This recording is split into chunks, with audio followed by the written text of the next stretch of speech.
Hello, and welcome to the Cognitive Revolution, where we interview visionary researchers, entrepreneurs, and builders working on the frontier of artificial intelligence. Each week, we'll explore their revolutionary ideas, and together we'll build a picture of how AI technology will transform work, life, and society in the coming years. I'm Nathan Lebenz, joined by my co-host, Eric Torenberg. Hello, and welcome back to the Cognitive Revolution. Today, my guest is Rajat Bhageria, founder and CEO of Chef Robotics, a pioneering company that's taking on one of the biggest challenges and commercial opportunities in AI today. How to incorporate the latest advances into embodied systems so that they can reliably handle the diversity of real-world contexts and deliver practical economic value. Chef focuses on food assembly, which I was surprised to learn constitutes an estimated 70% of labor costs in food manufacturing facilities, more than ingredient preparation and cooking combined. And Chef robots have now assembled some 20 million meals. In this conversation, Rajat shares a detailed account of Chef's technology, including the form factor of their robots, their use of imitation learning, the tremendous efforts they've made to ensure consistency in dynamic environments, their multi-layered strategy for resolving production issues, the data flywheel effects they are beginning to see, and how they are leveraging that data to create a new foundation model for food manipulation. Looking ahead, Rajat sees Chef's robots moving into commercial kitchens of all kinds and believes we will ultimately see a reorganization of the food industry, with a proliferation of cheaper and more customizable meal options produced in robotic ghost kitchens and delivered by small autonomous drones. Perhaps surprisingly, in contrast to the more familiar Jetson-style vision of domestic robots that cook for us in our homes, Rajat envisions a world in which the cost of high-quality food approaches the cost of ingredients, and thus home kitchens become an optional add-on for hobbyist home chefs. As someone who is always looking for realistic glimpses of daily life in the AI-enabled future, I found this vision quite thought-provoking, and it's inspired me to think about what other second-order effects we might ought to expect. As always, we appreciate it when listeners share the show, and we'd love to hear your feedback. You can contact us via our website, cognitiverevolution.ai, or you can DM me on your favorite social network. And briefly, if you're an AI engineer or an AI advisor who's excited about helping diverse, real economy businesses apply AI technology, or if you're interested in sponsoring the Cognitive Revolution, I would be excited to hear from you. Now, I hope you enjoyed my conversation with Rajat Bhageria, founder and CEO of Chef Robotics. Rajat Bhageria, founder and CEO of Chef Robotics, welcome to the Cognitive Revolution. Thank you, Nathan. I'm super excited to be here. I am too. This is cool. We've done obviously a ton of episodes on a ton of different things, and including a few on robotics research. But I think this is the first time that we'll have an opportunity to talk about a product that is deployed at some non-trivial scale in the robotics wild. So I'm excited to get into that with you. I guess for starters, you want to just give us the very high level overview of what is Chef Robotics, and then I'll dig into all the technical and socio-technical nooks and crannies from there. Yeah, that sounds good. So yeah, Chef Robotics, we make AI-enabled robots for the food industry. We're starting with actually food manufacturing, and that's because it's actually a very kind of relatively good place to collect training data, add ROI to customers, and we can talk more about the nuances of that. But it's a really good starting point where we can kind of relatively quickly ship robots. It's like L2 autonomy, you could say, in the AV parlance. And we can generate ROI for our customers. And of course, the more robots we deploy in this area, the better that our train data set gets and our AI gets, which then allows us to have a more dexterous system, which then allows us to do hopefully more complex applications, right? Such as ghost kitchens, such as fast casuals, etc. The ultimate goal, of course, is to deploy an AI-enabled robot in really every commercial kitchen around the country and the world. So that's broadly what we do, and of course, we'll leave it from there. Cool. So when you say food manufacturing, what should I conjure up in my imagination there? Yeah. Is this a packaged meal that I would get from a Costco type outlet that is getting created? Yeah, more or less, yes. When most people think about food manufacturing, they think that's already automated, basically. And actually, like, there are parts of it that are automated. So if you think about, if I'm Kraft Heinz making ketchup or something, it's already automated, right? On the other, and that's called low mix manufacturing, where essentially you don't have that many SKUs. So let's say you have 10 SKUs. What you're going to do is get kind of 10 dedicated lines for each of the SKUs, and you run them all day long. Then there's this idea of high mix manufacturing. High mix manufacturing is if you have hundreds of SKUs, for example, meals. So, prepared sandwiches, salads, party trays, meals you say at Costco or Trader Joe's, frozen meals, things like that. Meals you might even find at a hospital, for example, patient trays, schools. They have a lot of variety, right? Some people like vegetarian meals, some people like meat lovers, some people are vegan, some people are gluten-free, et cetera, et cetera. And each of these has 20 different SKUs within it. So there's just a lot of SKUs. So the way that these meals are actually made in status quo is actually a very manual process, a lot more manual than people might think. You essentially have these long conveyor lines where you have people scooping food from big tubs into individual containers. And that's the kind of the ched, at least, that we're kind of going after to start.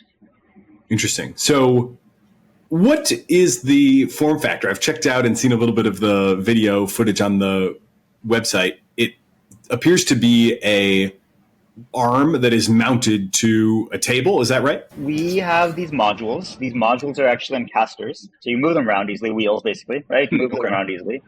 And it's kind of like a mobile manipulator, I guess you could say. But basically, like, our customers aren't moving these robots around all the time. It's like maybe once a day, twice a day type thing. So you actually don't need to be autonomously mobile.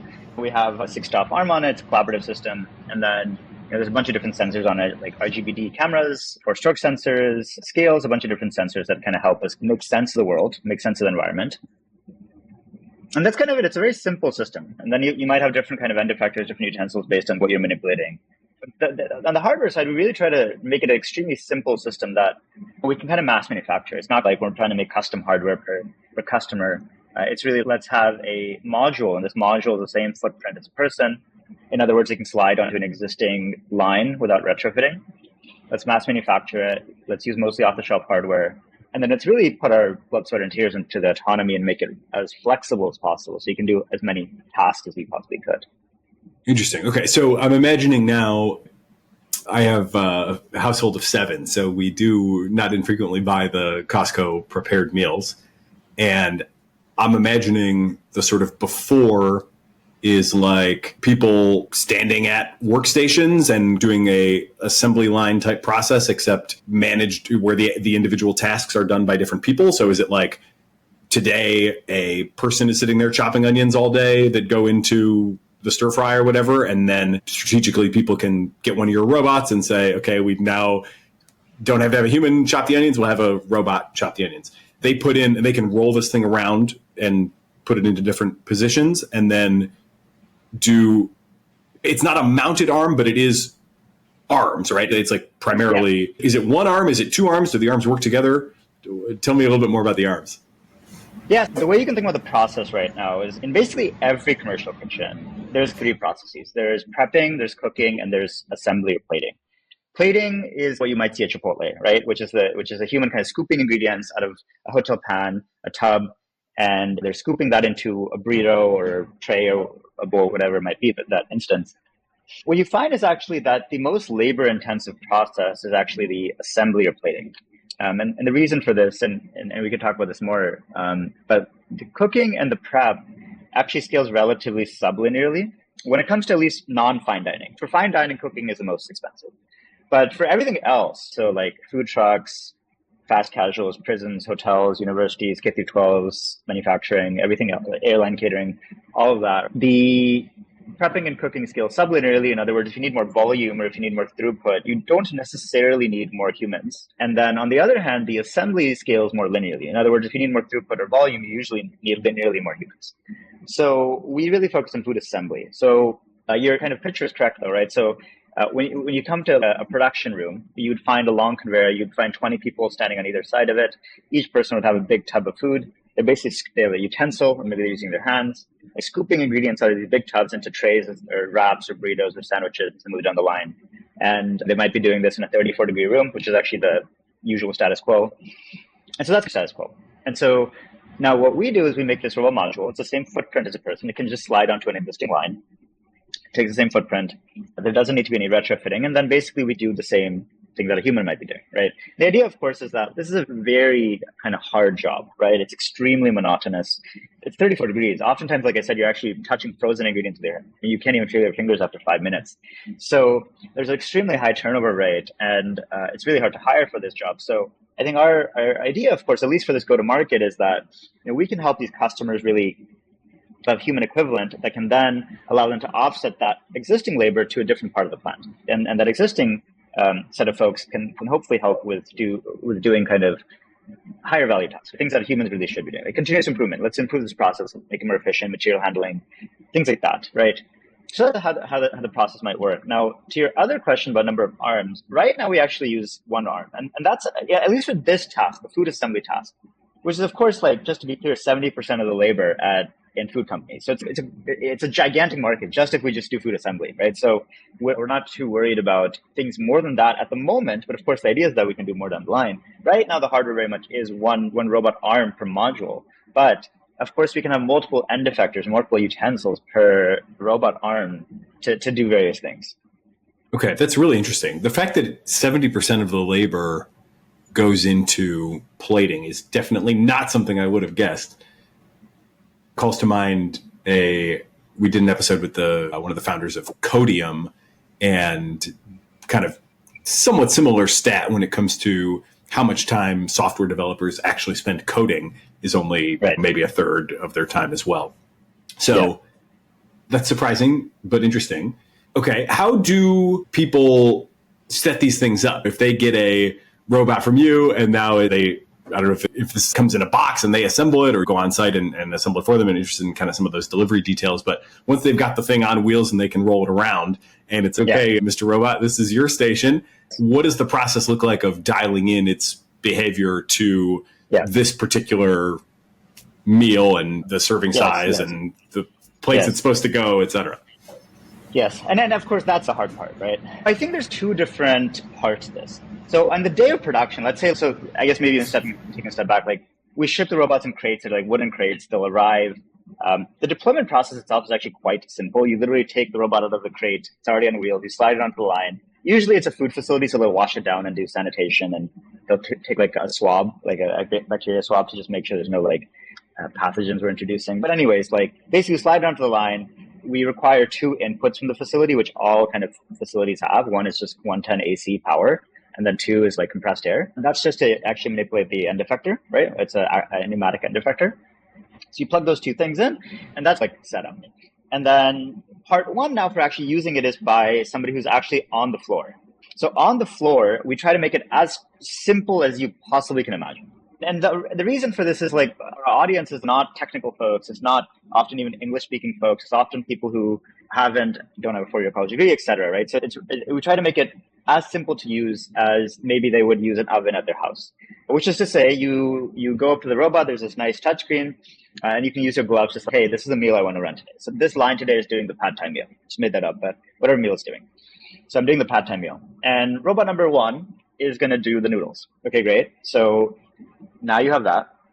And then the system will say, okay, great. Now you need to attach this particular utensil. We'll recommend a utensil to attach. The user will attach this utensil. And at that point, what will happen is the user will load the tray of food right into the module. And basically the system will fine tune itself, which is to say it will pick and dump ingredients from one pan to the other and just like really fine tune with this particular batch of ingredient. And the reason, by the way, this is important is that the thing with food is first of all, it's an organic compound, but also it's cut and cooked by a human. And every human, of course, is different, and every single day it's different. No batch of food is ever the same. Even if you like it to be the same, it's not. So you have to fine tune for that particular batch, which is to say today the cook added a little bit, they cooked it a little bit longer or less long, it's more sticky than we would have expected, or it's more oily, or maybe it's a little more dense, or maybe there's different parts of them. Like if it's a curry, maybe it's different parts of the curry are less dense or more dense. There's different properties that change based on the material. And at that point, basically, it's fine-tuned, you press play, and it'll start to pick and place onto the line. So that's kind of the day of. And again, that's an extremely simple process. This process is in really any language you want. So you can do it in Spanish, you can do it in whatever language you want as a user. So that's the production day of process, right? Now, there's another process, which is, okay, how do you actually onboard a new ingredient? Now, when we're first initially deploying the robots to a customer site, for a new customer, our solutions engineering team would do this for the customer so that the customer kind of is ready to go day of, right? Now, on an ongoing basis, what we do is we create a lot of software to allow our customers to self-onboard new ingredients. So the way this might work, let's say I'm a production manager now, or I'm a planning manager, and I have a new meal that I'm running next week, or maybe even tomorrow. the way this kind of works is that each of our customers have these like what we're called like meal cards. They're kind of like PDFs. And this meal card might say, okay, well, the first ingredient is going to be the noodles, and it's going to have this image, and it's going to be this portion size, and I want to place it into compartment 2. And you maybe have like 7 or 8 ingredients on this meal card. So what we do is we have a web app that we give the customers, and we essentially have them upload those meal cards, and then we'll use a VLM to kind of parse that. And we'll take that unstructured data about all these metadata about this meal into our database. That's step 1. Now, actually, that is sufficient to actually have the robot run. You can imagine that just with that information, which is here's the ingredient name, here's the portion size, you can run. But of course, the consistency might not be very good. It might be spilling. It might not be placing as precisely as you need it to place. In other words, the performance might not be there right then and there with just that initial kind of ingestion. So you need to do some stuff, which is to say you need to kind of have a labeling process to actually make this run with high performance at runtime. So now what we do is we try to get as much information as we possibly can. So the starting policy of how the robot manipulates this novel ingredient is a good one, right? So now we kind of go ingredient by ingredient. So let's take the noodles. Now we have the image, we have the string name, we might have the portion size, maybe of the compartment. So we take all this information and we say, okay, so we use the LLM to kind of give the users a few different we ask the user a few different questions. And for each question, we give them different images so they can have a slider about, okay, where does this ingredient stand from an attributes perspective? For the noodles, we of course ask intelligent questions. So we might ask the question, okay, how long are the particle sizes? And on the very left side, it might be like an edible piece. On the right side, it might be like a very long piece of noodle. And again, our goal is just to get as much understanding from the user as we possibly can about this ingredient. Another question might be, okay, how sticky is it? We might show a ingredient that's very sticky, like maybe it's cream cheese. And then on the other side, we might show an ingredient that's very non-sticky, like water. And of course, there's generated images in between here. So we generate those questions, we generate those images. And now basically the user has told us, and this takes all of a minute, by the way, the user has told us like, here's generally some attributes about this new ingredient. So now we have those attributes. We have the image itself. We have the string name. We have portion. We have the compartment. All of this kind of comes together, and we have a model that actually spits out the starting policy of the ingredient. Of course, the starting policy is based off of existing production data.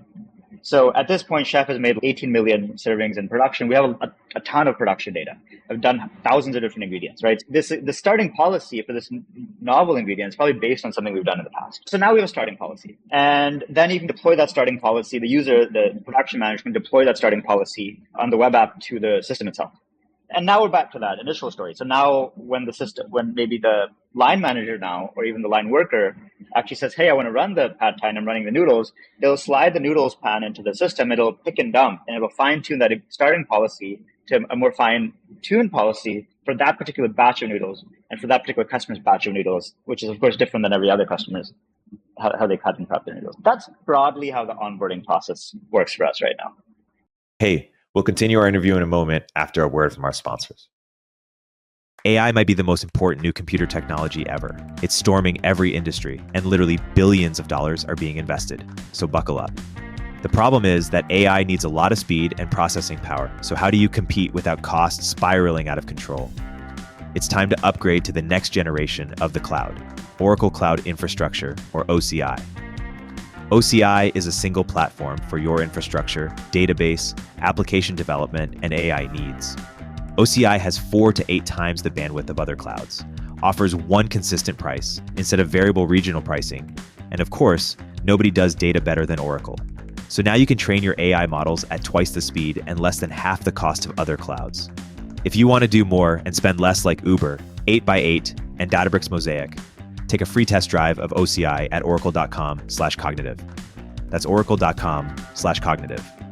Oracle.com/cognitive. The Brave Search API brings affordable developer access to the Brave Search Index, an independent index of the web with over 20 billion web pages. So what makes the Brave Search Index stand out? 1, it's entirely independent and built from scratch. That means no big tech biases or extortionate prices. 2, it's built on real page visits from actual humans, collected anonymously, of course, which filters out tons of junk data. And 3, the index is refreshed with tens of millions of pages daily, so it always has accurate, up-to-date information. The Brave Search API can be used to assemble a data set to train your AI models and help with retrieval augmentation at the time of inference, all while remaining affordable with developer-first pricing. Integrating the Brave Search API into your workflow translates to more ethical data sourcing and more human representative data sets. Try the Brave Search API for free for up to 2,000 queries per month at brave.com/API.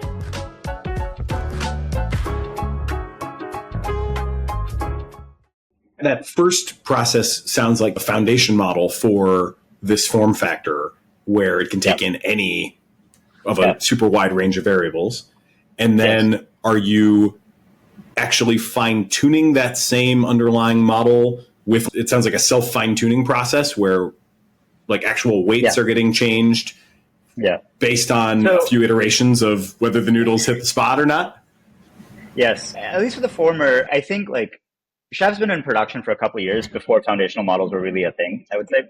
So there are a bunch of parts that are foundational models, and there's some parts that are more like deep learning, right? Like deep neural networks, CNNs, things like that. So now what we're doing is actually today, as of right now, basically, we're making that, like you said, like more generalized food manipulation model for that first kind of process. And then on the system itself, like you said, there's like fine tuning that's happening on it, and the system's doing that itself. And the way this, of course, works is that we have a lot of metrics, right? So we can close the loop. And there's a few metrics that matter for Chef, right? The most obvious metric is the pick weight, which is to say, if you wanted X ounces, how close are you to X ounces? And of course, we look at both the kind of bias, which is like, where's the average pick weight away from the target? How far is it from the mean as a whole, the whole distribution? But we also look at like standard deviation, things like that. So that's the pick weight aspects. And then we can also look at other aspects. So we do placement QA. So we can get a sense of, okay, like when you place, is the food spreading the way it should? Is it spilling into the other compartment? And we have different scores that we assign for the placement based on this. That's another metric we have. Another metric we, of course, have is like, so it's reliability, and there's a lot of proxies for reliability. Right? So one proxy, for example, might be like, one of the things, for example, we do is we have force torque sensors in the robot. So we can say, okay, let's take a path that's going to minimize the incidence of like things, protective stops, for example, to make sure that the robot doesn't protective. So the idea of protective stop, by the way, is that collaborative robots are kind of pressure and force limited to 150 newtons for safety, physical human safety. That's great, but sometimes, of course, it'll protective stop when you don't want it to protective stop, which is to say when you're manipulating food. We try to prevent that, for example, from a reliability perspective, because of course that means that the line will be down for whatever 30 seconds, which is the end of the world, but it's not great either. And then we also look at things like, okay, we can measure the pressure and the flow of the end effector itself, so we can make sure that we're not crushing the material and things like that. So there's a few different kind of things we do to really make sure that this model, as it's picking and dumping, it's actually converging to a policy that's going to maximize some of these outcomes we want. Mainly pick weight. That's the most important for the customers. How much variation is there on that in, let's just start with maybe like a human powered setting? I think it's always instructive actually to get these baselines, and in so many instances, they're just not there. People have the sort of sense of the human is doing a good job. What is a good job, and how much variation is there in what is currently passing as a good job? So I'd be interested to know what the accuracy and consistency of a pick weight is with humans and how you guys compare to that with the robot. Yes. Yeah, no, it's a really good question. And actually, it's a really important question. And the reason for this, by the way, is like when our customers, and basically this is true for humans, I think, like they have this perspective that the robot should be like perfect. You see this in autonomous vehicles too, right? Like people expect an AV to be perfect. People certainly expect our robots to be perfect. Like I've had conversations where like customers like, oh, you do this like cool AI thing, right? If you use AI, then obviously it's got to be perfect. So the whole point, why am I getting a robot that's not perfect? So like, from a sales perspective and a customer success perspective, that of course leads to like a lot of like mental churn for both parties, where it's like, well, the robot's never going to be perfect because the input, the food itself, it's very highly variable. Actually, so part of our kind of deployment process, our solutions engineering process, is that when we first deploy with the customer, we'll actually go and take baselines.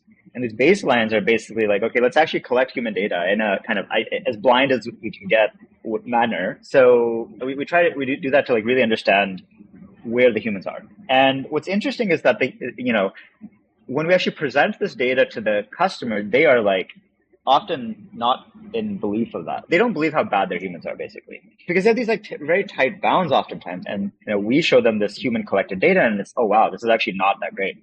But by the way, what that does then is that sets our bar. Like that's like we have to meet or beat that. And one of the things that's interesting with the food industry is that it's these governing bodies like FDA and USDA and of course the customer itself, like you and I as customers, right? And people really care about if the meal itself is like X ounces, like 5 ounces. If you're below 5, then it's really bad, right? So what that means is that like the customers, like the leadership at any of our customers, which is food companies, they are very highly incentivized to make sure they're never under, because there's going to be fines and maybe their customers are going to churn. So what they're telling their line managers and their production managers is to always overpick. So we usually find is there's this very high bias, is what we call it. Basically, they're always picking well above the target weight. So if the target weight is 1 ounce, they might be picking on average at 1.2 ounces. Right. That, by the way, is very expensive because in a food company, 40 to 50% of COGS is the material itself. So if they're just like it's called giveaway. If they're giving away food, that really hurts their bottom line. So one of the big things that we find is that we can really help them dramatically decrease that giveaway, which is a really good ROI, by the way, for our customers. And it's nice because we have closed the loop. So we know that we're better. We have data to show and prove that we're better. There's also some interesting, more macro perspectives. Right now, we don't have enough robots to make a really big dent in this, but you can imagine if we have millions of robots in production, not only in manufacturing, but also ghost kitchens, fast casuals, prisons, hotels, etc., all commercial kitchens, then that can actually have a pretty big impact on food waste and things like that, which is cool too.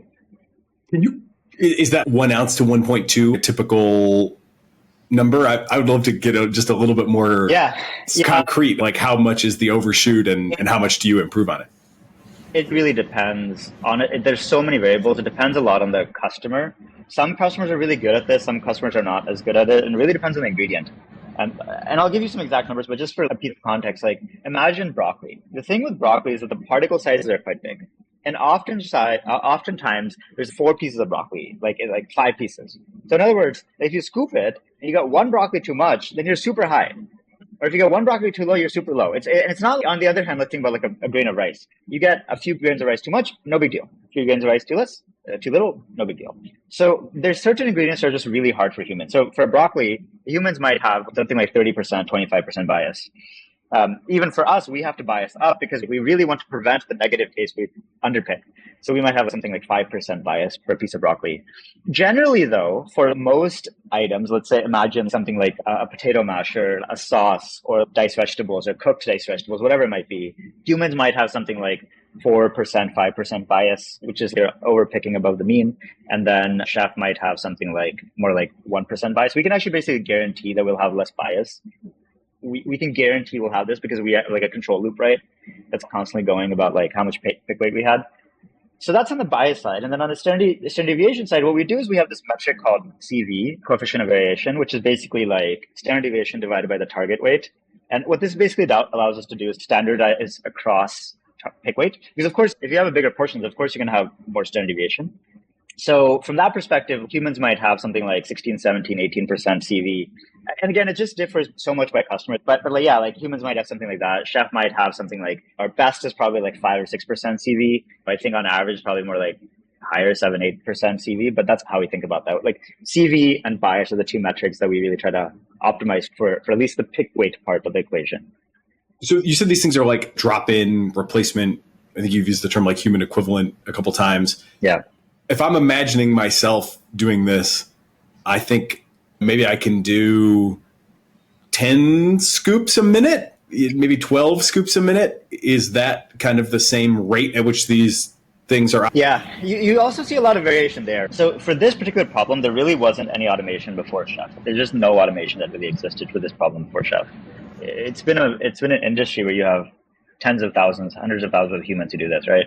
The reason I bring this up is because they really optimize the humans very well. There's you can imagine a lot of like process optimization. And that's like ergonomics. Like how do you sit relative to the line? And are you sitting versus standing, like raising your left hand versus right hand? There's a lot of ergonomics I think about. But anyways, all of that to say that like I think most times we go to a customer sites, they're running anywhere from like 15 to 20 trays per minute type of thing.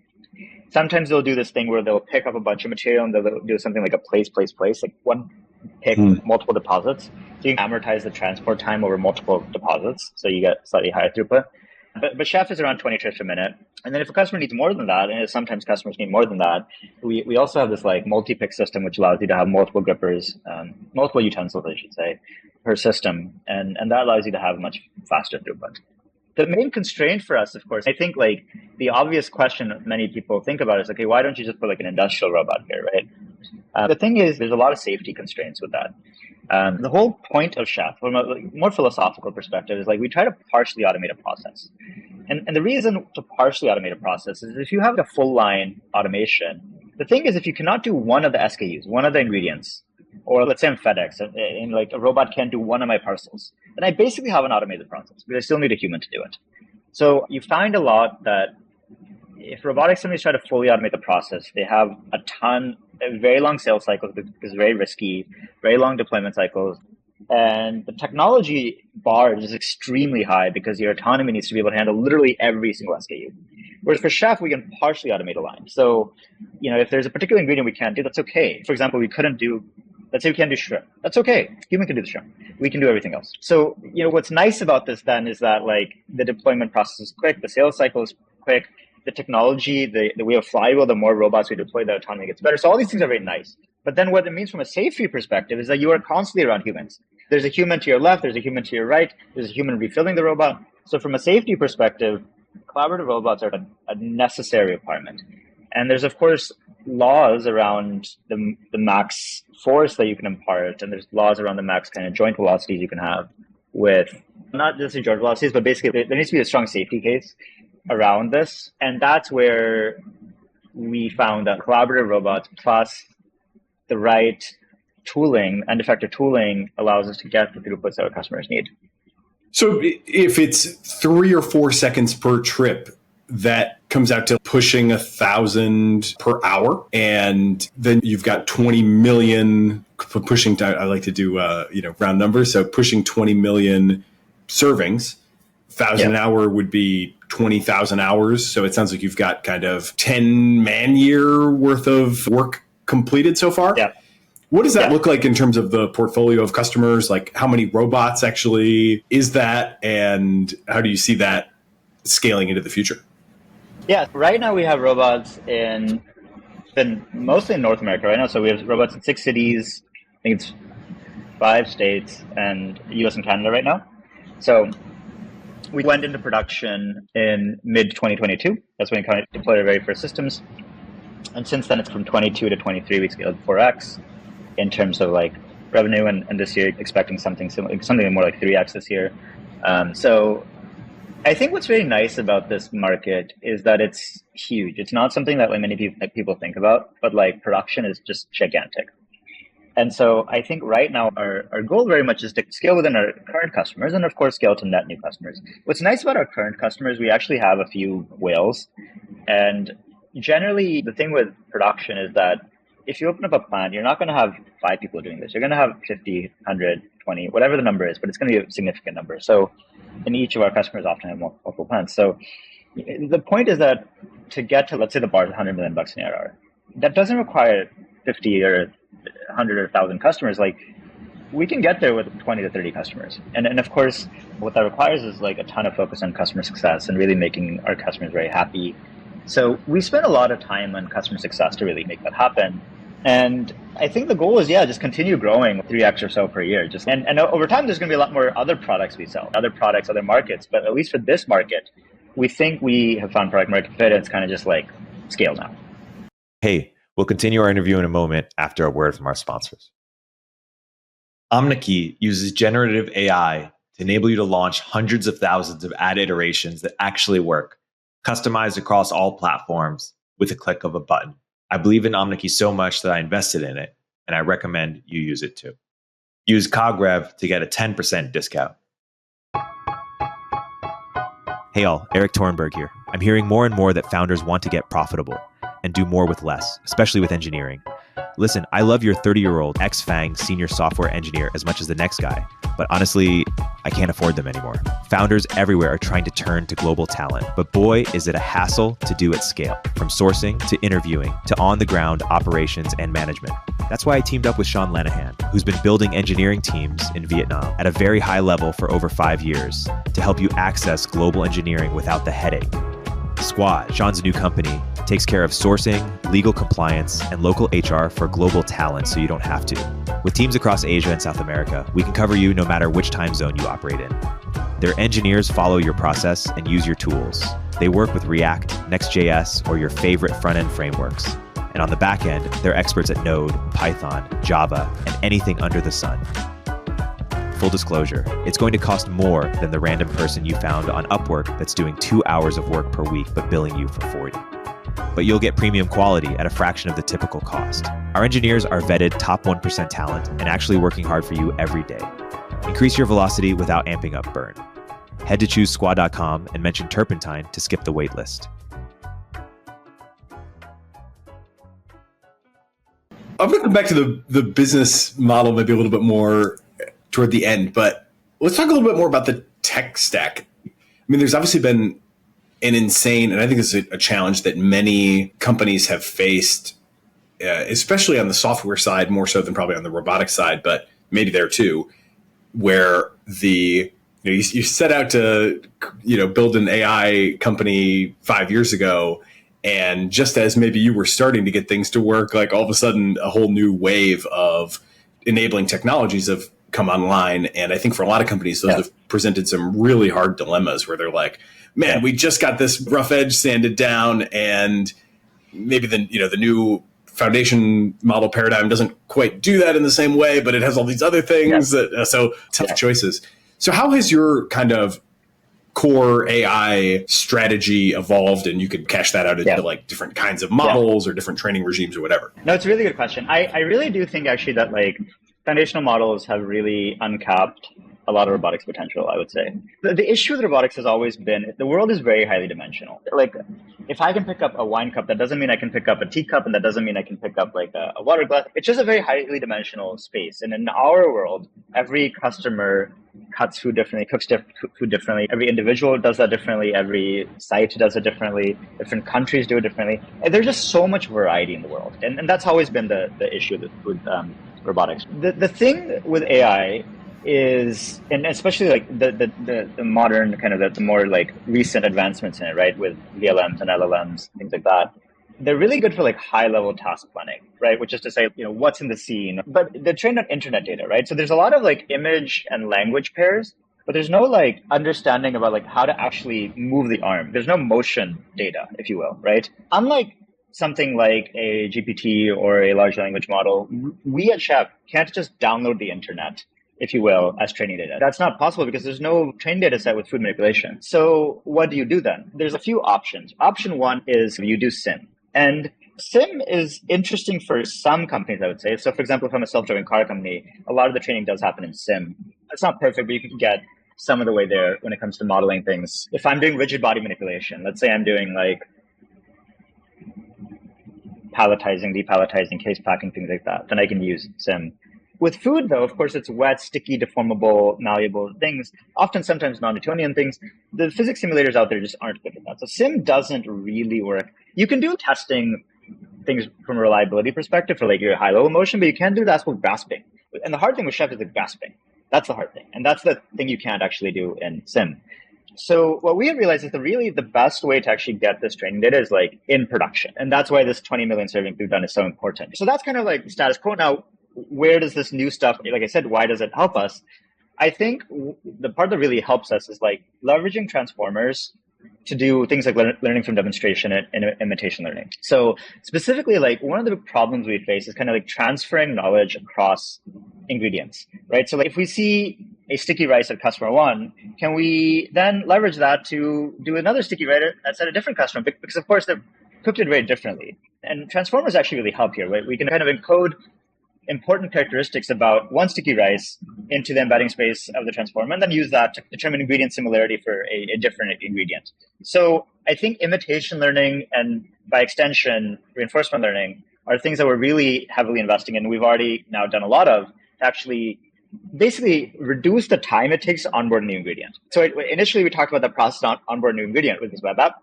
That leverages a lot of like more traditional VLMs and LLMs. And of course, we've fine-tuned them for our own use cases. But I think a lot of the novel AI stuff we're doing, leveraging transformers and Gen AI, is really IL and learning from demonstration, I would say. Yeah, that's quite interesting, to say the least. Did you see the project? I'm sure you did. It was spearheaded by folks at Google, but it involved groups across a ton of different, mostly academic labs, where they collected, I think all for like robot arm form factors. They collected like a bunch of different data sets and then created essentially the foundation model combining all those different data sets and then return that back to the community. Yes. Is something like that useful to you? I think it's useful, like something like that. We haven't tried it, so I don't want to say yes or no just yet. I think something like that could be very useful when it comes to that first part, the onboarding part on the web app for us. The key again is that, at least from what I understand, the training data is really key here. So if you train on rigid body items, you're not going to be able to manipulate malleable items.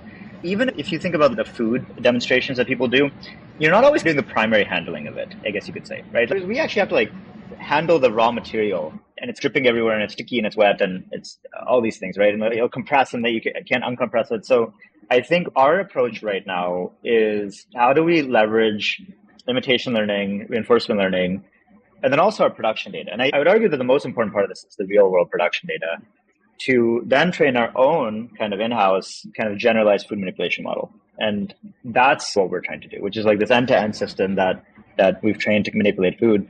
And we're starting with food assembly because that's the majority of the labor issue. But over time, you can imagine that this does other stuff. And of course, with IL, you can very quickly teach new tasks, right? It's like, there's a lot of operations you see in a foods facility that you might not imagine. Taking sheets of baker's trays and putting them into a rack. I mean, that's not like directly engaging with the food, but there's a lot of like random tasks, right? Like this, right now we focus on assembly and plating, but over time we can do some of these other tasks, all powered by this kind of generalized food manipulation model. Right now, I would say that we're very focused on IL and RL more than that second part, because that's like the most useful for our customers and us. Because it basically allows the time to onboard a new ingredient, just like a new class of ingredients, I guess you could say, much quicker. So for reinforcement learning purposes, you clearly have some objective scoring capability or opportunity around, did you get the right weight, for example? I wonder if you see a use for things like the Eureka project that came out of NVIDIA. This is one that I keep going back to over and over again, because what I'm trying to do broadly is understand what is the state of the art, what's possible now.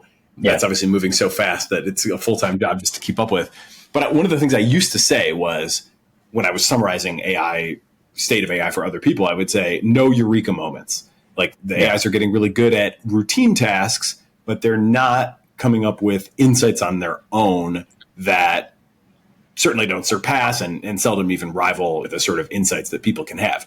Now, one exception to that, I would say, has been this Eureka project where they had GPT-4 write the reward function that they use to train this robot hand to do various manipulations. And I always think about that as, for one thing, because I used to say no Eureka moments and they call the project Eureka. So that's uncanny unto itself. But the idea that like it is better at writing these reward functions than the people that they had participating was like quite interesting. So I guess you could take that question like very specifically at the Eureka project level, or more broadly, like, is there sort of a bootstrapping dynamic that we're starting to see where models can feed into this cycle of learning new tasks? Yeah, I mean, it's a very good question. So we talk a lot about this, right? So it's like a parameterized policy versus a non-parameterized policy. What I mean by this is the 4 foundational models, and IL, like IL has been around for a while, of course, but I don't think it really started to work until transformers. And I think transformers have actually been really useful for that, like diffusion policies, basically. So let's think back to like, I'm in 2019 and I'm starting a robotics company. I think that the self-driving car industry, the AV industry, set a really good precedent of, okay, you have a rule-based system. Of course, it's using a lot of deep learning and CNNs, but it's a rules-based system. What we would do is, back in that time, we would have a policy per ingredient, and that policy would be bootstrapped, like you said, and parameterized. So we'd have 200 parameters basically. And this would be everything from a bunch of physical attributes about how do you actually, the pressure and the flow and the dwell time of the food and how many shakes you do and what's the amplitude of the shakes and like a bunch of different parameters about how do you manipulate this ingredient, right? And then we built a lot of like infrastructure and how do you like onboard new ingredients leveraging those existing policies. That was kind of how we did it back then. Now, and that's like parameterized, but there's these different parameters. But those parameters are set by a human. It's set by a human engineer or like an applications engineer. But it's not necessarily true that those are the right parameters. We don't really know, right? We think they work well. And like we said, we have this like control loop that allows us to actually know the result we're looking for, which is things like pick weight and how much spillage there is and placement quality and all these things, reliability.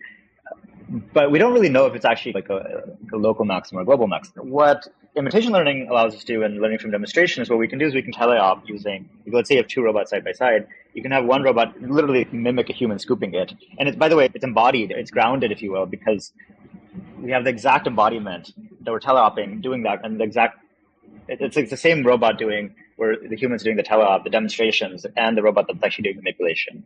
So there's no grounding problem, I guess you could say. And now basically it's not like there's human written parameters. It's like fully end to end. And I think that's been pretty cool actually, because we haven't had like an insane, whoa, like how did I ever think of that? We haven't had a moment like that, but it's like cool because it's really an end to end system and it's quite simple. There's not like a bajillion lines of code and it's like quite simple and it actually works quite well. So I think that's interesting because the time it takes to onboard a new ingredient is one of the most important metrics for us. And the reason is that the crux of what we are doing is providing a flexible automation solution to our customers. And in other words, the more ingredients we can do reliably, consistently, the more useful this thing is. In other words, they're going to use it more. Like if we could do 1,000 ingredients versus more applicable, maybe if they can do 100% of their ingredients versus 60% of the ingredients, they're just going to run the robots more. And if they run the robots more, they're going to buy more robots, which of course is great for our business, right? So the number of ingredients we can do is really critical. And if these new technologies allow us to compress the time it takes to onboard new ingredients, then we can have high utilization of our robots, which means that our customers are going to buy more robots, which means we have even more training data, which allows us to accelerate this data flywheel. And on top of that, there's another flywheel, which is the more robots we ship, of course, there's other flywheels. We have case studies, and these case studies allow us to get even more customers. We have more volume of robots we're manufacturing, which allows us to improve our bill of materials and have supply chain benefits. We have operational benefits because we're scaling to more plants and more sites, which means we have more people all over the country supporting these robots, which then allows us to support other similar customers in the nearby area. So there's all these kind of flywheels, but I think the crux of it always comes back to the number of ingredients we can do. And I think the reason transformers, at least I would say, and diffusion policies are really powerful is because of that idea. It accelerates the flywheel for us, which is the crux of the business, ingredient coverage. Those sort of macro outer circles are really interesting. What about the inner loops that kind of comprise the system? Actually, I was thinking back, we did another episode with Skydio, the drone maker, and he walked us through, they're pushing up to the point where you can give it like a verbal command, hey, go survey that cell tower and come back with a full inspection of it. So that's like the highest level outermost loop. And then the innermost loop, I think, was running at 10,000 hertz or something. And it was just like the very low level voltage control. I imagine you have something similar going on there. Although if it's 3 seconds, like I could imagine you could maybe generate the whole 3 seconds and let it run. But what are the sort of loops? How many corrections? Are there moments in that 3 second cycle where you get to say, hey, I'm off course here, I better correct? What's that look like going down to the lowest level? Yeah. Well, so I think that to start, there's 2 computes per robot cell, or per module. One is the actual physical robot controller.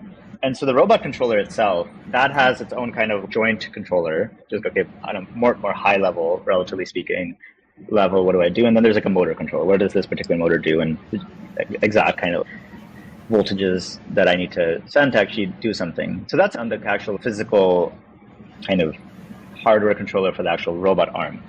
And then we have the chef compute. And by the way, the reason to get to separate these is like the robot one is safety rated. And we can talk more about that, but that's really important for like safety and safeguarding. It's a completely safety rated system. There's like certifications we've gotten from a third party around safety.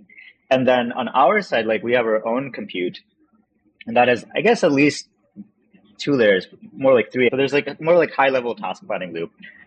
That's high level. And then we have like trajectory replacement loop, which is, okay, like what are the trajectories I need to take to actually execute that? And then there's like a control loop actually controlling the robot controller itself. So that's how we think about that whole thing, right?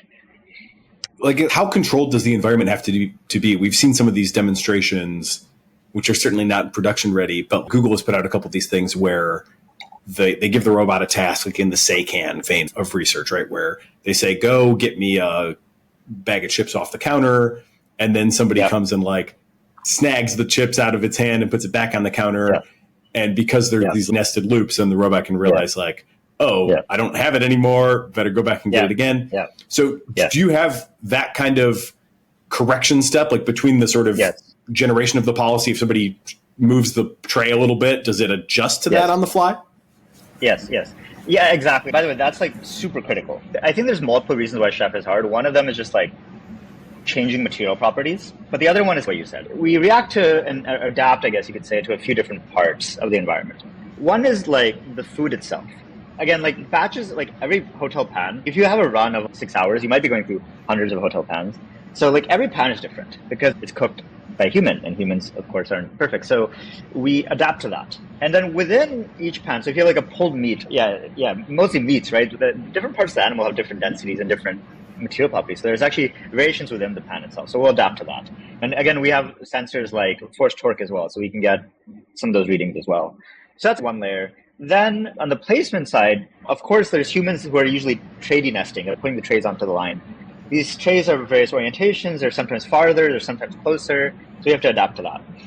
Usually customers have multiple kinds of conveyors. Some of them are different colors, different widths, different heights. So you have to adapt to that. That's all dynamic. That's not like hard-coded. It's like dynamically figuring out where to detect and track the containers and place some of the containers. There's also a lot of like small little nuances that come with like just production and deployment. So for example, food facilities are always sloped for water drainage. The conveyors are always sloped, and you don't really know because interestingly, the slopes are kind of like sinusoidal. In some regards, obviously, it's a longer plane, but or horizon. But yeah, basically, you don't know like where the conveyor is going to be or the slopes. You have to detect that, and that changes because the conveyor is shaking and the robot's shaking. So that changes, and you have to dynamically detect that. Sometimes, like humans will bump into it, and conveyor is skewed now, so you have to place farther and higher. For example, there's some line manager who's like trying to get their humans to work more or less, maybe, so they'll drive up the velocity of the conveyor. There's also humans, again, like I said, to the left and right, usually of the robots. So those humans are kind of interacting with the system. They're pulling bowls underneath it. They're putting bowls in. They're changing the scene a lot. So look, like Chef is not a self-driving car where it's like extraordinarily highly dimensional scene, but it's a fairly kind of hectic scene. And there's a lot of changing. And like, those are the kind of issues that I think you find in production that are hard, right? You can scoop food in a lab. It's not hard. And you can even make it consistent. You can use a bunch of these advancements in AI to make it consistent, which is already hard. And then you can even get it to be doing a lot of ingredients. But then like when you get to production, you see all these weird edge cases. You have no idea because there's a lot of humans interacting with the system and they do things that you don't predict. And that's where I think a lot of work has gone into get these 20 million servings. Like how do you actually make this thing reliable? But when you have dozens of different systems around the country to actually deal with these kind of changes in the scene. Yeah, the world is a messy place. So scanning down the list of kind of technology questions I had, I think we covered most of them. Oh, energy was one I was interested in, and compute. Is the compute hosted on the device, or are there like cloud calls that you're making? And what is the energy usage of one of these robots look like? Yeah, so like we can divide it between training and inference. All the training is in the cloud. So like we use things like A100 to kind of do training for the IL, imitation learning, and things like that. And then the inference is all, of course, on the robot itself.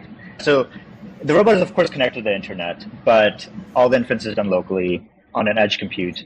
And that's really important, by the way, because our customers usually have spotty Wi-Fi. We can't depend on Wi-Fi. Even LTE or 5G, like you can imagine a hotspot, that doesn't really work in our customers too, because it's a facility and then there's like often obfuscation. Like LTE basically doesn't work great. So yeah, so that's how we think about that. And then from a energy perspective, the ARM, I think, is like 200 watts or so. And then the CPU is like 35 watts. It's relatively low. And then the GPU is like 50 watts. Like the entire system is actually relatively not that power hungry. Like one of the questions that some of our early customers asked is like, hey, look, yeah, I'm not paying for labor, but is my electricity bill going to go out the roof here? And we did the math, and it wasn't actually that great. It's $5 or so per day. I think even less than that, even if you're running it like 24 hours a day type of thing. So, yeah. In my market in Detroit, where I live, it is like just under 20 cents per kilowatt hour. And so if you are at 300 watts, then obviously it would take you, let's say, 3 hours to get to a kilowatt hour. So that means you're at just a couple bucks to run it 24 hours. I think that and most of that is going to the actual operation of the robot.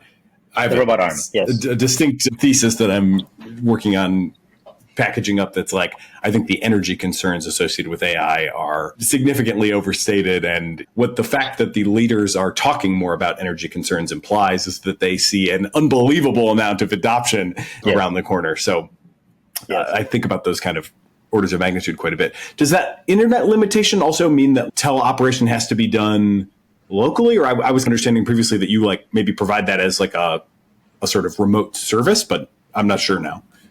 But yeah, we don't actually do teleop in the like what most people think about teleop, right? I think the crux of this is that we're working with like production customers. They have very low tolerances for failure. Like basically the thing needs to work or else pull the robot. And specifically what I mean by that is like one of the things that's nice about Chef is like it's not gonna like it's like relatively safe broadly, right? It's not gonna hurt anybody.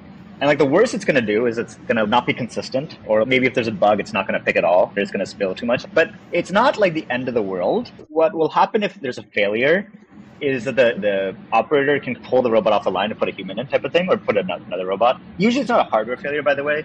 So putting another robot in won't necessarily do it, but let's just say it's a hardware failure, pull the robot out, put another one in. But generally, like so teleop, we don't do that in the colloquial sense. The way we think about this, how do we address the reliability problem, is first of all, we try to build a system to be as autonomous as it possibly can be. So it needs to adapt to changing material properties.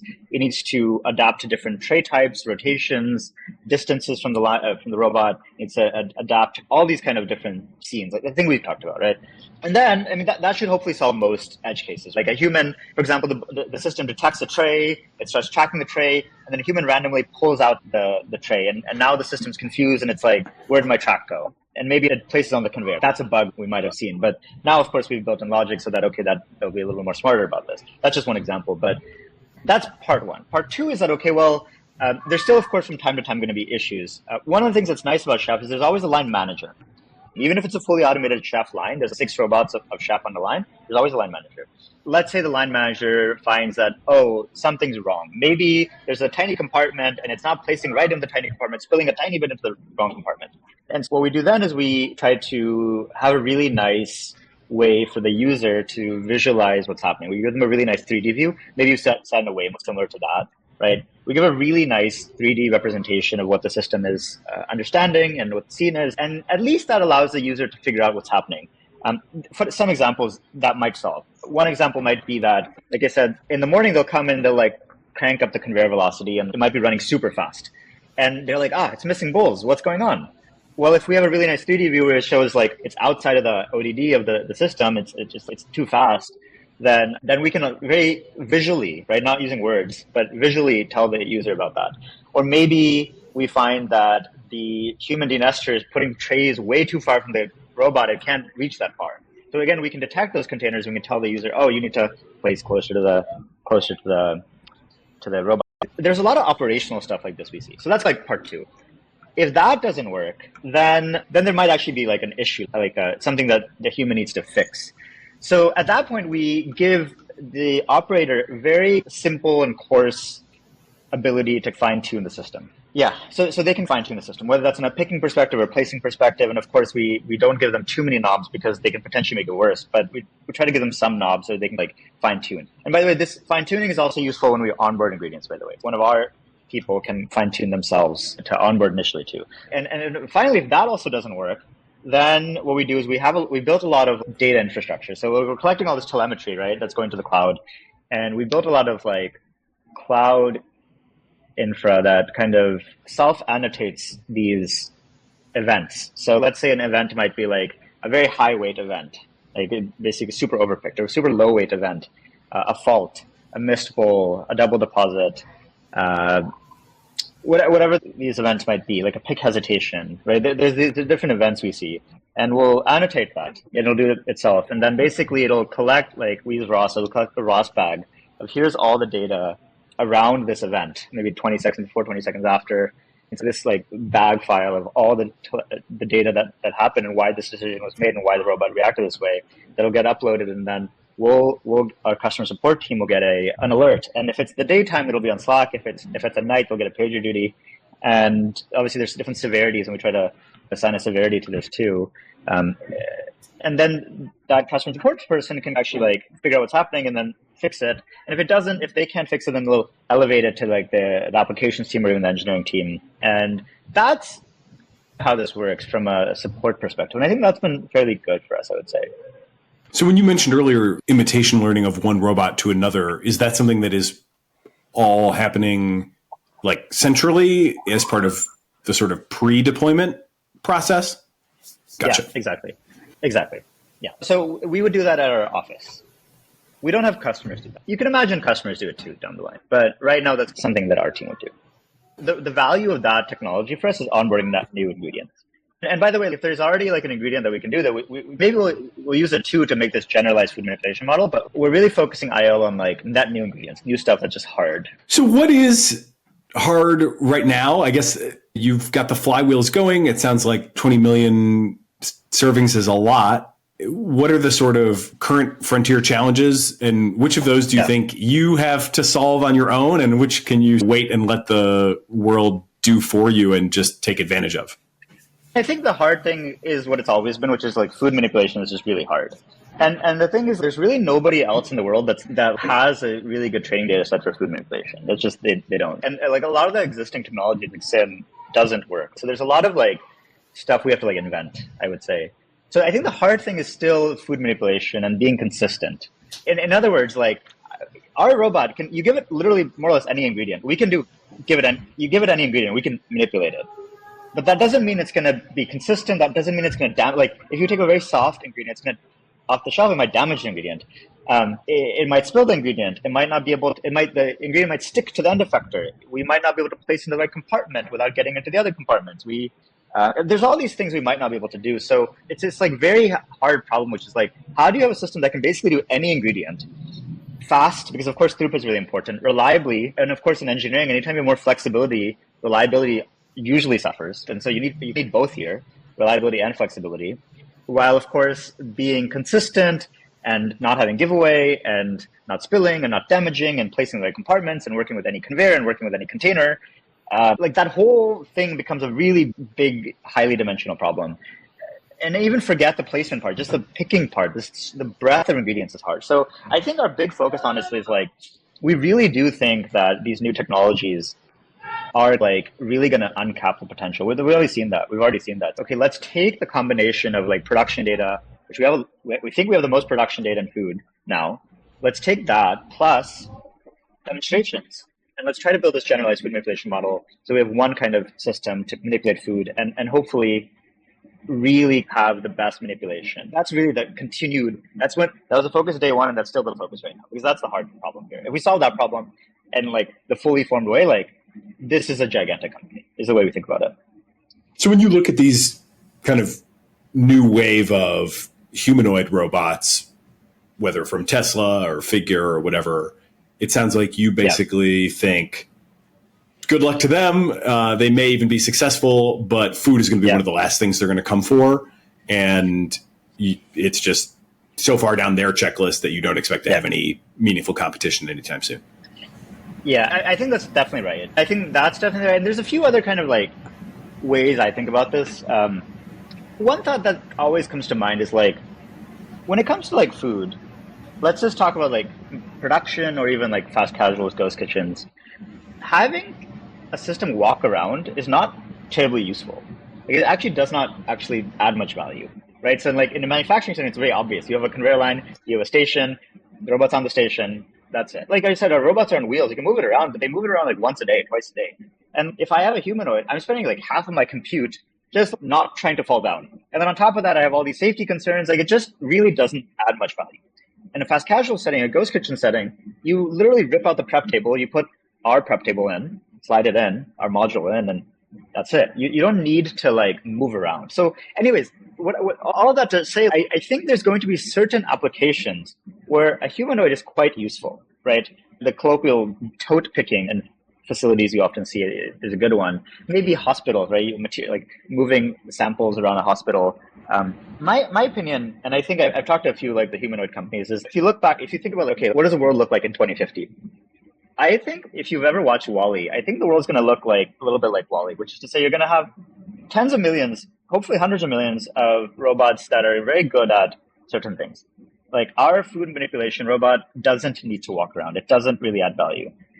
And great, so let's do that. Just like your refrigerator doesn't need to do your laundry, so to say, right? Like let's just let it do that. And there will be millions of robots, again, like tens of millions, 100 millions doing specific things. And then there's millions of robots that are more general purpose. And of course, they might not be doing that particular. I think it's a volume question. Our robot is doing this thing for 16 hours a day.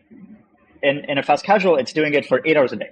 So it's just doing the thing all day long. Now, if I'm in a home or if I'm in a hospital or if I'm in a kind of like a different environment where I have 50 different tasks and those tasks are radically different, then maybe something like a humanoid makes sense. But I think the market is actually smaller for that than like the market for like, all these different applications. You can have specific things, I would say.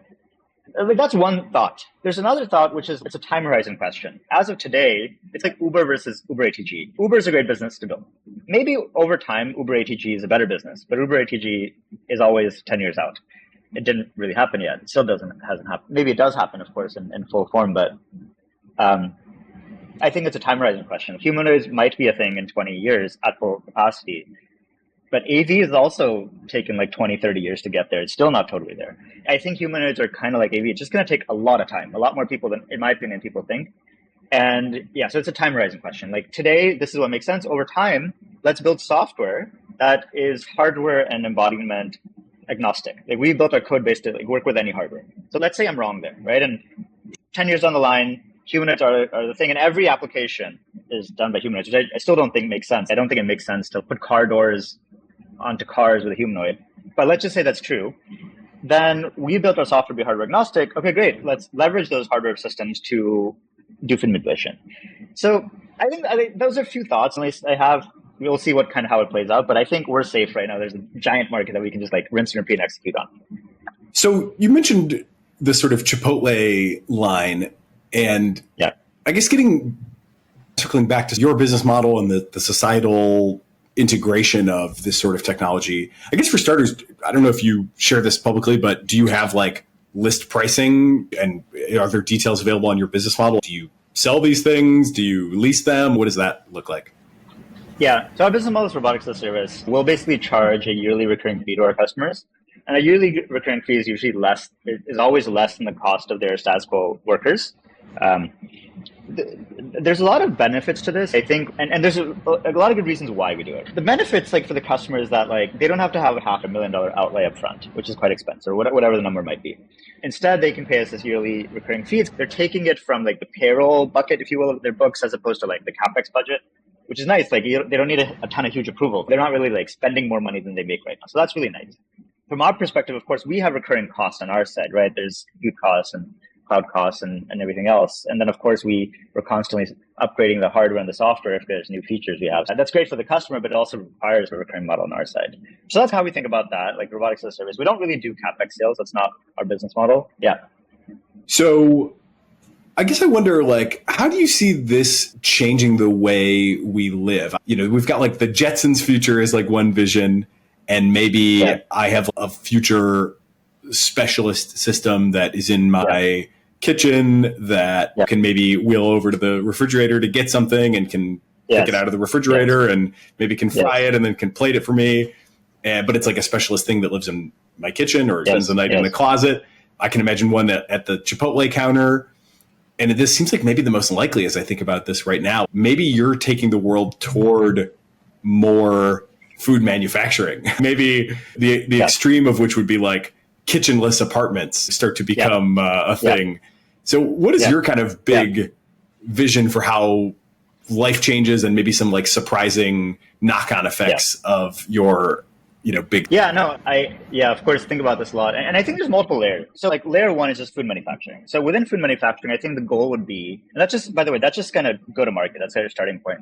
I think the goal there would be a fewfold. Really helping this industry, which hasn't really seen a lot of innovation in a while, help overcome the labor shortage, increase production volume, and really allow them to meet demand. They have a ton of demand, but they don't have enough folks to do it. So I think that's like part one. Help, and by the way, hopefully help reduce food wastage too, because food production, of course, is a really big part of that, right? That's part one. But I do think, I agree with you that the biggest impact for Chef, I actually think will be in the day-to-day world. And when I first started the company, I had this kind of interesting thought experiment I did with friends, which was like, let's say you have two options. Option one is like a robot in your house, the Jetsons way, if you will, and it's going to do whatever you want it to do. That's option A. Option B, and food-wise, I was just thinking about food at the time. Option B is imagine a world which has a few characteristics. One is that your food's still being made by a robot. And so, by the way, the cost should be cheaper of your food, and it should probably be more consistent, right? In other words, you're not going to, the person in Chipotle is not going to forget the avocado or the guacamole or whatever protein you ordered. So it's quite consistent, and it's also safe and nobody sneezed on it. So you feel good about it. And by the way, it's like a lot more customizable because it's a high mix robot, so it can do whatever you want it to do. So it's cheap, it's safe, it's consistent. And then let's say it's made in a ghost kitchen, cloud kitchen. So the price is also lower because this real estate is cheaper.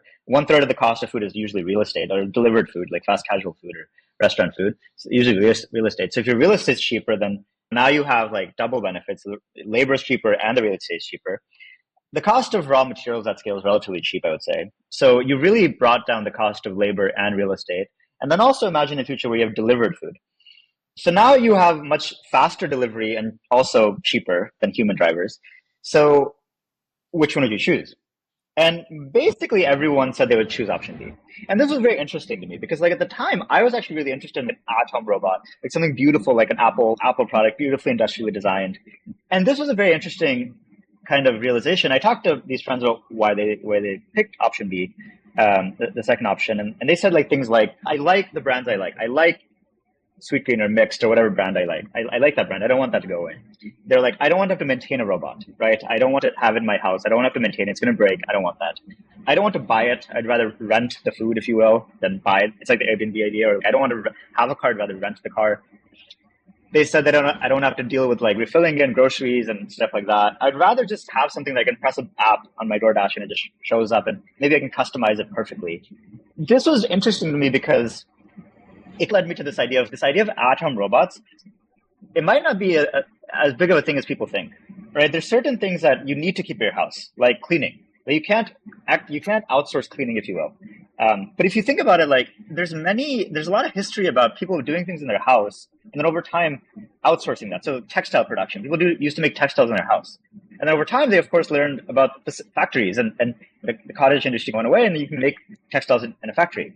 I would argue that same thing is going to happen with food. It's not going to be in a food factory. It's going to happen in a ghost kitchen. But I believe the way the future is going to look is, you're going to have an app, whatever the interface might be, the human-computer interface might be at the time, where you can perfectly customize a meal. And you can say, I want this much salt or this much, whatever you want, right? And then it's going to be made by a robot in a ghost kitchen and then delivered by a robot. And that price is going to be at parity with cooking at your house. And yes, I do believe we're going to see a lot more kitchenless houses, especially at least in America, where if you look at, there's a lot of studies that show like 80 to 90% of Americans do not like to cook. They just hate it. They would love to not have to cook. So I think there's a lot of like tailwinds around this. And I do think you're going to see a lot more delivery using robots. So I think that's quite exciting. So that's like probably layer 2. I think there's another layer, which is even bigger than that, which is like, I think my opinion here is that the biggest impact of AI is going to be on the physical world. I think there's a lot of innovation in the digital world. Software is, of course, really awesome. But if you look at the entire software industry relative to global GDP, it's very small, honestly. The biggest industry is the labor market. It's $50 trillion of global GDP. So I think the biggest impact for AI is going to be in the physical world, which is like manual labor and things like that. And I think the food industry is a really big part of that, actually. By market size, the food industry is number 3 by number of humans in the US who do that work. But the first one's retail salespeople, and the second one's nursing and nursing aides. Those are relatively intractable, I would say. They're very human.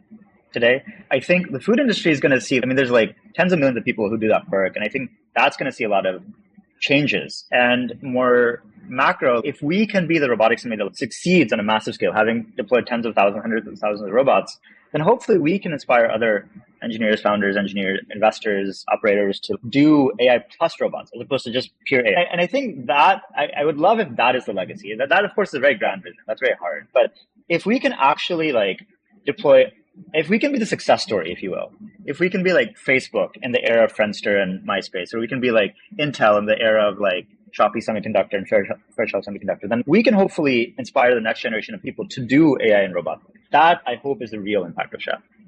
I think that might be a perfect note to end on. Is there anything that we didn't get to that you wanted to make sure to touch on? No, this is a great conversation. I would just say I would hopefully encourage everyone to really think about embodied AI. I really think that's quite powerful. And I think there's so much great research and innovation happening. And hopefully the more people we can have doing embodied AI, the more we can really create that Jetsons future we all want. That's exciting, I think. So I'm very excited for that. Yeah, it's cool. I think your vision is really interesting, and it's a great reminder of how things may be reorganized around new enabling technologies, and that the ultimate equilibrium could in fact be quite different from the sort of naive first guess. I don't think many people think of kitchenless apartments as one aspect of the AI enabled future, but after hearing everything that you have built and are continuing to build, it definitely sounds like something that we should be watching out for. So I appreciate you spending the time to educate us on all this today. Rajat Bhageria, Chef Robotics, thank you for being part of the cognitive revolution. Thank you, Nathan. Appreciate you having me on again. This is fun. It is both energizing and enlightening to hear why people listen and learn what they value about the show. So please don't hesitate to reach out via email at tcr@turpentine.co, or you can DM me on the social media platform of your choice.